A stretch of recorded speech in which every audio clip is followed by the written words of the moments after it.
Di video kali ini kita akan membahas tips-tips freelance di Upwork untuk pemula yang sudah saya kumpulkan selama beberapa tahun terakhir ketika saya bermain di Upwork. Tapi sebelumnya, intro dulu.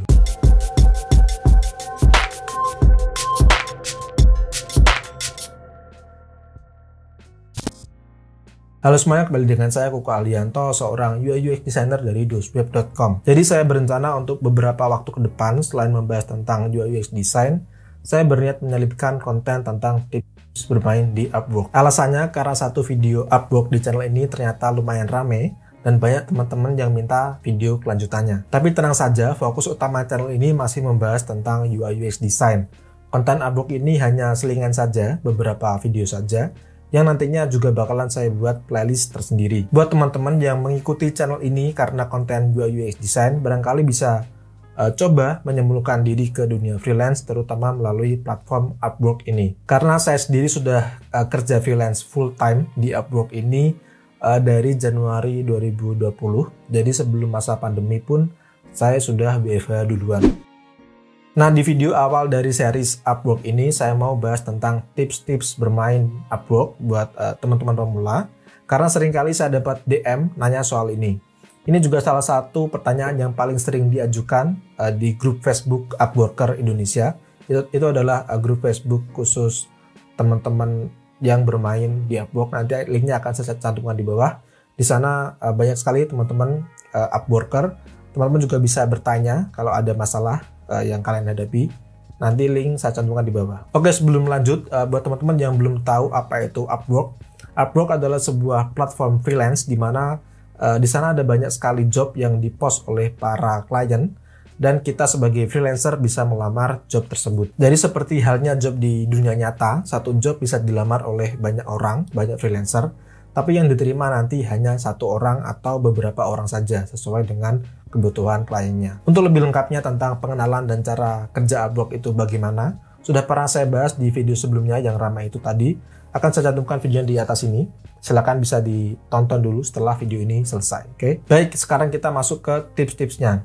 Tips-tips ini saya dapatkan dari pengalaman saya sendiri setelah bermain di Upwork selama beberapa tahun dan juga dari baca-baca post-post teman-teman dari grup Facebook Upworker Indonesia tadi. Lalu saya rangkum di sini biar teman-teman bisa enak belajarnya. Oke, langsung saja kita masuk ke Figma. Ini saya nunjukin kayak presentasi di Figma biar teman-teman lebih ada gambaran. Oke. Yang pertama di sini adalah melengkapi profil kita dulu. Saat pertama kali mendaftar, pastikan kalian melengkapi profil kalian terlebih dahulu.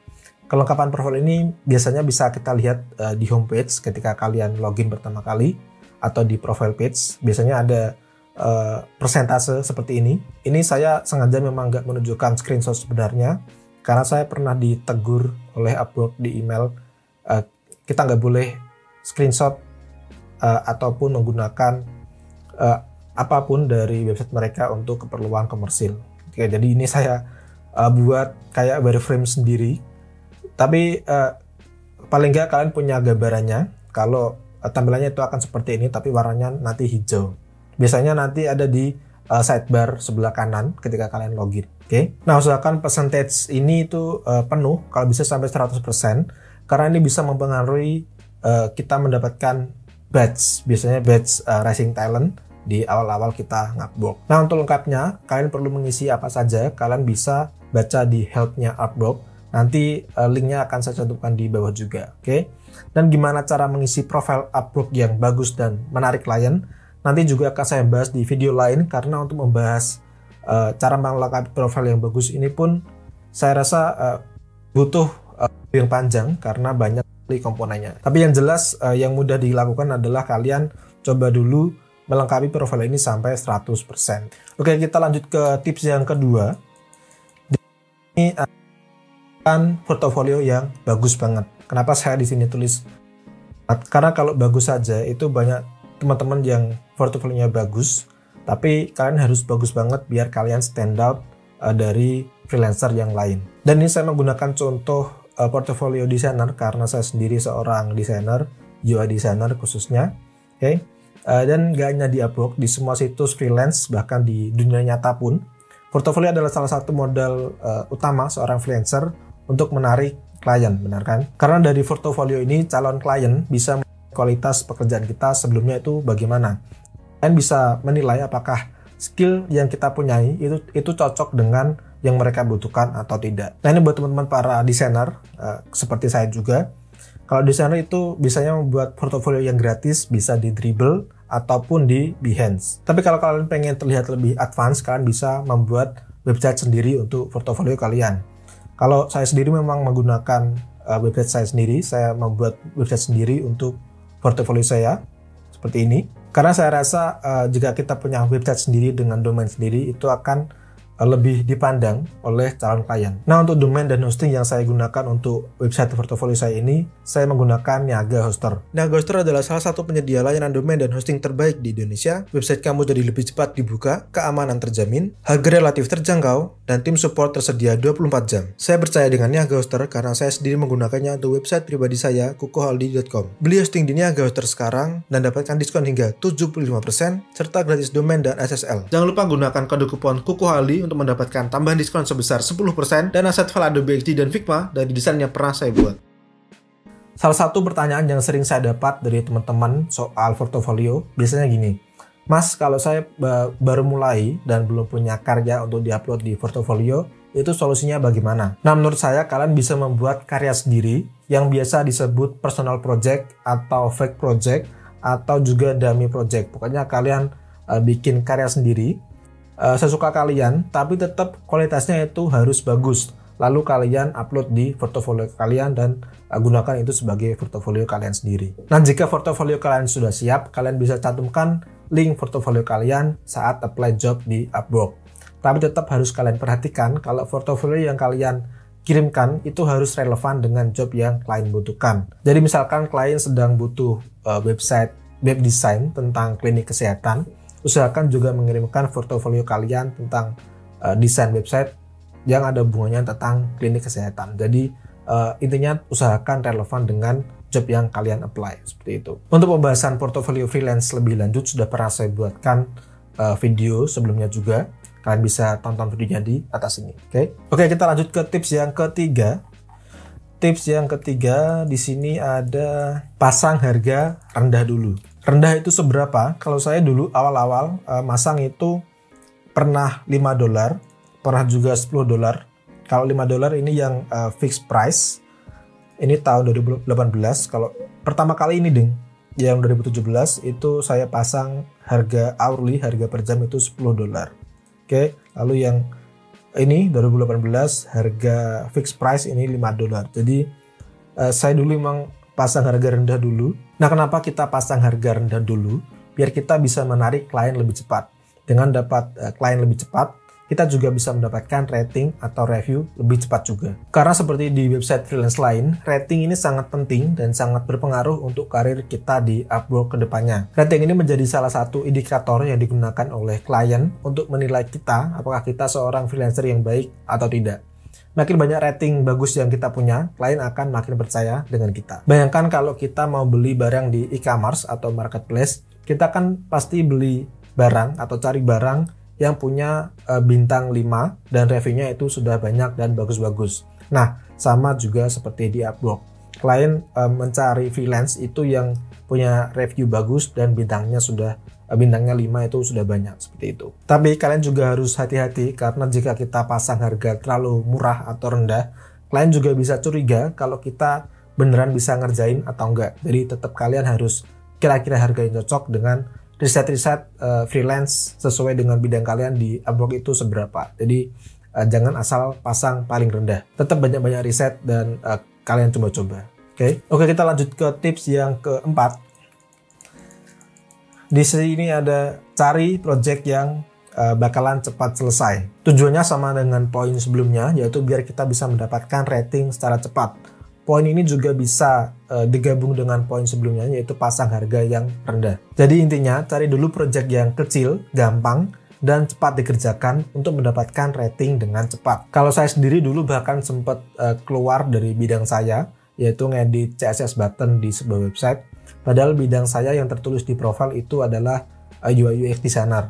Ya, demi dapat rating cepat tadi, karena ngedit CSS sebuah button itu cuma butuh beberapa menit saja, paling 5 menitan itu sudah selesai. Jadi usahakan kalian mencari project kecil dulu gak apa-apa, yang cepat kalian kerjakan dan cepat selesai, biar bisa dapat rating lebih cepat. Seperti itu.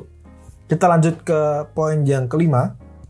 Di sini ada cover letter yang menjawab kebutuhan klien. Cover letter atau proposal, biasanya di Upwork itu namanya proposal. Cover letter itu teksnya yang kita tulis untuk klien.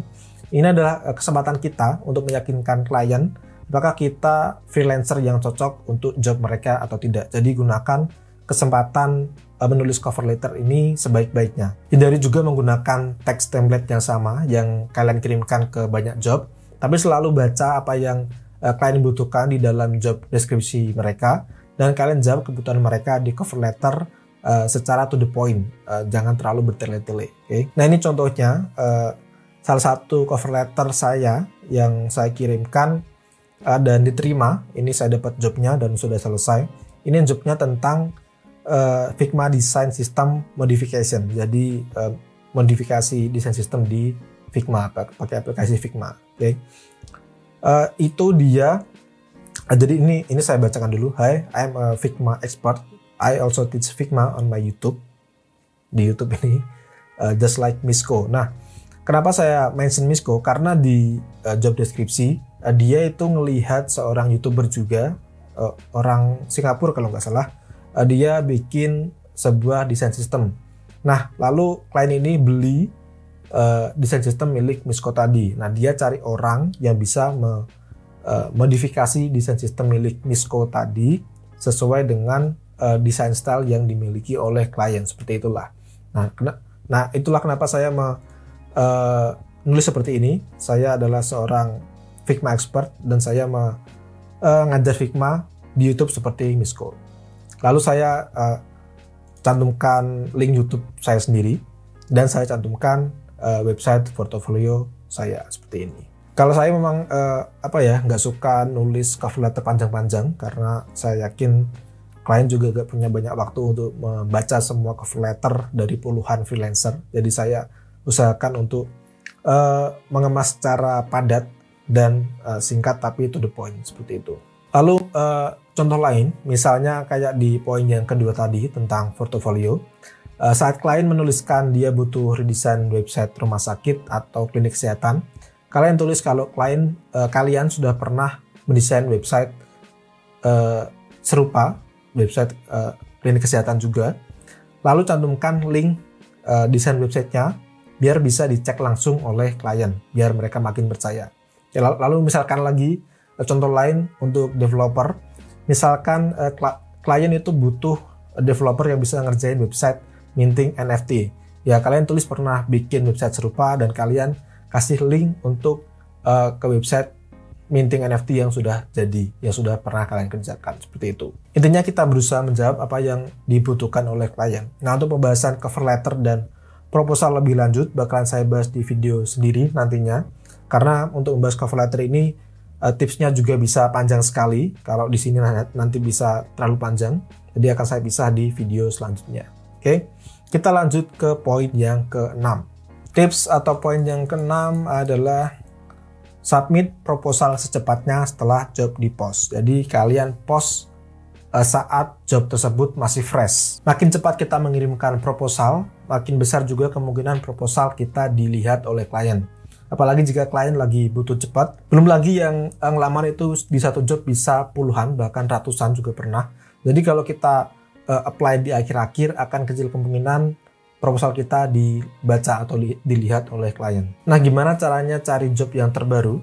Ya, kalian search saja. Sebenarnya kalau kalian search itu, job yang dimunculkan itu sudah diurutkan berdasarkan yang terbaru. Jadi kalian cek, biasanya di bawah judul itu ada keterangan posted 10 minutes ago atau 2 minutes ago kayak gitu. Jadi saat kalian search itu sudah diurutkan sesuai dengan job yang terbaru. Ya, itu saja tips yang ke-6. Kita lanjut ke tips yang ke-7. Oke, tips yang ke-7 adalah jujur ke klien kalau kalian itu masih baru di Upwork dan memang butuh rating. Misalkan kalau kalian udah coba beberapa waktu dan masih belum ada klien yang nyantol, Kalian bisa bilang jujur saja ke klien saat nulis cover letter atau proposal kalau kita itu masih baru di Upwork dan butuh klien untuk memulai karir di Upwork. Untuk contoh kata-katanya bagaimana? Nah, di sini saya sengaja memang nggak mau ngasih contoh kata-katanya karena nanti takut malah menjadi template teman-teman dan nantinya malah di red flag oleh klien. Jadi saya harap teman-teman bisa kreatif untuk merangkai kata-kata sendiri tentang kejujuran kalian masih baru di Upwork dan butuh klien di awal-awal Upwork ini. Tapi ingat kata-kata tadi itu cuma tambahan ya, jangan dijadikan isi utama cover letter. Jadi kita cantumkan kata-kata tadi itu setelah kita mencantumkan portofolio, setelah kita memecahkan atau mengasih solusi ke kliennya. Jadi jangan jadikan kata-kata ini sebagai isi utama cover letter kalian. Klien yang baik dan pengertian biasanya mau nerima portofolio seperti itu, tapi tetap ada faktor luck di sini. Nggak semua pasti diterima. Yang penting kita terus berusaha. Oke, kita lanjut ke tips yang ke-8. Oke, tips yang ke-8 adalah rajin riset dan terus belajar. Karena kebanyakan job di Upwork ini adalah seputar dunia digital yang sangat cepat berubah trennya. Jadi job-job yang tersedia di Upwork juga akan mengikuti tren apa saja yang sedang hype atau sedang naik. Kalau kita pengen mendapatkan banyak job di Upwork, kita juga harus rajin riset tren apa saja yang sedang hype sekarang. Dan kita juga harus terus belajar mengikuti tren tersebut, belajar tentang skill apa yang cocok untuk tren yang sedang hype tadi. Contohnya kalau desainer, sekarang kan lagi ngetren NFT, jadi kita akan lebih banyak peluang dapat job jika profil kita menyebutkan NFT dan kita punya skill untuk membuat karya NFT. Tentunya juga kalau kita punya portofolio tentang desain NFT itu pasti akan lebih cepat nyantolnya, seperti itu. Jadi intinya rajin-rajin riset dan jangan berhenti belajar jika mau terus berkembang. Oke. Kita lanjut ke tips yang ke-9. Tips yang ke-9 di sini ada search job dengan keyword yang spesifik. Misalkan desainer, ketika kita nge-search job dengan kata desainer, pasti job yang muncul itu bakalan banyak banget yang enggak sesuai dengan ekspektasi kita. Karena ada desainer baju, desainer logo, ilustrasi, NFT tadi, dan masih banyak lagi. Kalau saya sendiri, kan saya fokus di UI design, khususnya menggunakan software Figma. Nah, langsung saja saya search Figma di saat nge-search jobnya, dan hampir bisa dipastikan job yang muncul itu bakalan berhubungan dengan Figma. Keyword search ini bisa kalian eksplorasi sendiri, kalian coba-coba sendiri. Yang unik-unik malah nanti bakalan keluar atau muncul job-job yang proposalnya itu masih sedikit, yang saingannya itu masih sedikit. Jadi kalian coba-coba saja menggunakan keyword yang agak unik seperti itu. Oke, kita lanjut ke tips yang terakhir, tips yang ke-10.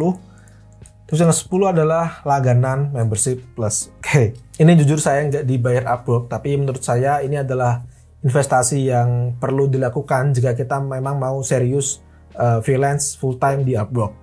Ini bisa jadi pilihan alternatif jika 50 connect pertama yang kalian dapatkan saat registrasi pertama itu sudah habis dan gak bisa apply job lagi. Karena dengan membership kalian bakalan dapat kalau nggak salah 80 connect per bulannya. Sedangkan jika tanpa membership itu cuma dapat 10 connect free per bulan. Padahal tiap proposal itu membutuhkan 4-6 connect. Jadi kalau kalian cuma mengandalkan 10 connect free tadi, dalam 1 bulan kalian cuma bisa daftar atau apply 2 job saja maksimal. Harga membershipnya sendiri itu sekitar $15 atau sekitar 200 ribuan. Tapi begitu kalian mendapatkan 1 job saja, saya yakin modal kalian bakalan balik dengan cepat. Dan jika udah punya klien tetap, kalian nggak perlu langganan lagi karena kalian pasti bakalan jarang apply job baru lagi, seperti itu. Nah, untuk keuntungan membership lainnya bisa kalian lihat di websitenya Upwork. Nanti akan saya cantumkan linknya di deskripsi di bawah. Oke. Itu dulu tips-tips Upwork di video kali ini. Semoga tips-tips tadi bisa bermanfaat buat teman-teman yang baru mulai di Upwork. Untuk nonton video Upwork yang lain, silahkan klik playlist di atas ini. Follow juga Instagramku Kohaldi karena di sana saya sering share tips-tips tentang freelance dan desain. Saya juga sering share tentang lowongan kerja. Jadi silahkan di follow di @kukohaldi. Share juga video ini ke teman-teman kalian supaya kita bisa belajar Upwork bersama-sama. Sampai jumpa di video Upwork selanjutnya. Dan pesan saya adalah desain dulu aja, nanti juga bisa. Saya Kuko Aldianto, pamit.